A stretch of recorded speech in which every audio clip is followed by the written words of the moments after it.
د الله سبحانه وتعالی لخوا په قرآن کې اولنۍ لارښوونه د لوستلو وه. دا د نارینه او ښځینه دواړو لپاره وه. پیغمبر صلی الله علیه وسلم مور او پلار ته د ماشومانو او په ځانګړي ډول د لوڼو د تعلیم ورکولو امر کړی دی. ښځه حق لري چې محکمې او قاضي ته لاړ شي او د دې غوښتنه وکړي. ښځې پیغمبر صلی الله علیه وسلم ته ورغلې او ورته ویل چې تاسو تل سړو چاپېره کړي یاست، ولې موږ ته یو ځانګړی وخت نه راکوئ؟ یو خاص وخت موږ ته ولې نه راکوئ؟ پیغمبر صلی الله علیه وسلم ومنله او یو ځانګړی وخت، یو خاص وخت یې یوازې د ښځو د تعلیم لپاره ورکړ.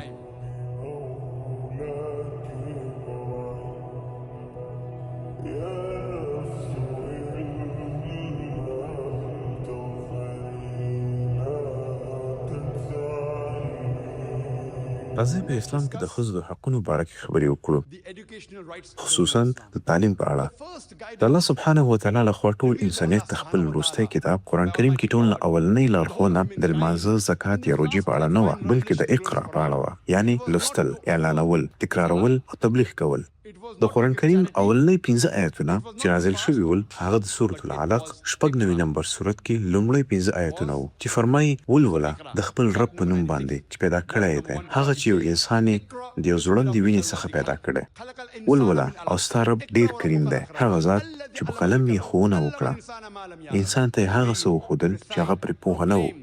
د الله سبحانه وتعالی لخوا په قرآن کې اولنۍ لارښوونه د لوستلو وه. دا د نارینه او ښځینه دواړو لپاره وه.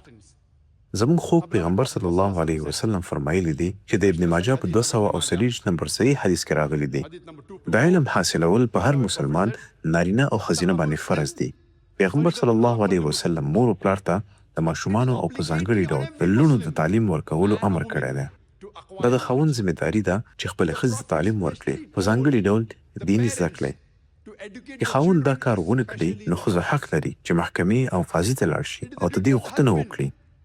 که هغه پخپله نشي ښودلی نو باید هغې ته د زده کړې زمینه برابره کړی شي.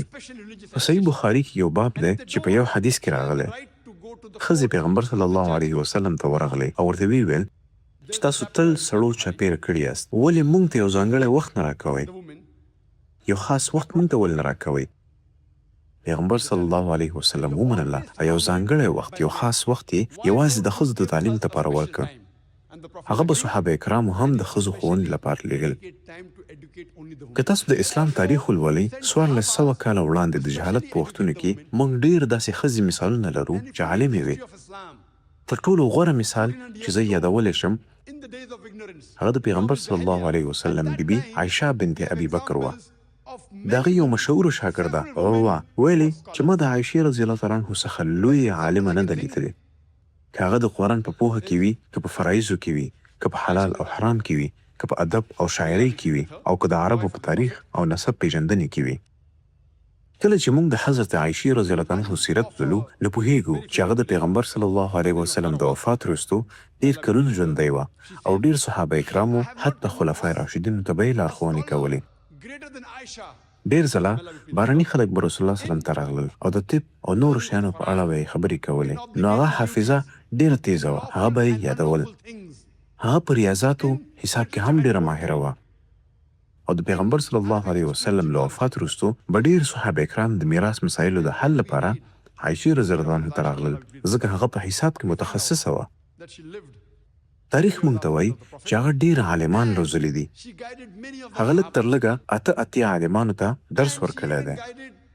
په لنډه توګه هغه د عالمانو استاده وه او یوازې د هغه په روایت 2210 حدیثونه نقل شوي دي. موږ د ام سلمې رضی الله عنها مثال لرو چې د پیغمبر صلی الله علیه وسلم بیبي وه. د امام نووي په وینا هغه د ټولو عالمانو ښځو ترمنځ تر ټولو یو هوښیاره ښځه وه. ابن حجر هغه ته د یو سند او صلاحیت په سترګه کتل. موږ د صفیه رضی الله عنها مثال لرو چې هغه د پیغمبر صلی الله علیه وسلم بیبي وه او امام نووي هغه یو ډېره هوښیاره ښځه بللې ده. موږ د فاطمه بنت قیس مثال لرو چې صحابیه وه خو دومره عالمه وه چې یو ځل د فقه په یو مسله کې هغه یو نظر درلوده او سره له دې چې حضرت عایشې رضی الله عنها او حضرت عثمان رضی الله عنه په اعتراض وکړ خو هغوی ونه شو کړی چې هغه غلطه ثابته کړي. موږ د ام سلیم رضی الله عنها مثال لرو چې د مشهور صحابیه وه. حضرت انس رضی الله عنه مور وه. ابن حجر وایي چې هغه ډېر هوښیاره ښځه وه او امام نووي هغې ته د یو معتبر سند په سترګه کتل. موږ د ام دردا مثال لرو چې د ابو دردا میرمن وه او امام بخاری په خپل کتاب صحیح بخاری کې هغه د حدیثونو په علم کې یو معتبر سند بللی دی. موږ د سیده نفیس مثال لرو. هغه یو لوی عالم وه او ډېر شاګردان یې لرل. د هغې له شاګردانو څخه یو امام شافعي رحمه الله و. همدغه راز موږ د عایشه بنت سعد ابن ابي وقاص مثال لرو. هغه هم عالمه وه او یو شاګرد یې امام مالک رحمه الله و. فکر وکړئ د جهالت په زمانه کې د خلکو ډېر کم سواد و. ډېرې ښځې عالمې وې په هغه وخت کې چې خلکو به لوستل په ډېر سختۍ سره کول. موږ د داسې ښځو مثالونه لرو چې ډېرې لویې عالمې وې. موږ د ام دردا مثال لرو چې امام بخاري هغه د حدیثونو په علم کې یو لوړ مقام بولي. موږ د سیده نفیس مثال لرو. هغه یو عالمه چې ډېر شاګردانو ته درس ورکاوه. د هغه له شاګردانو څخه یو امام شافعي رحمه الله و. موږ د عایشه بنت سعد د ابن ابي وقاص لور هغه مثال لرو. هغه یو عالمه وه او یو شاګرد امام مالک و.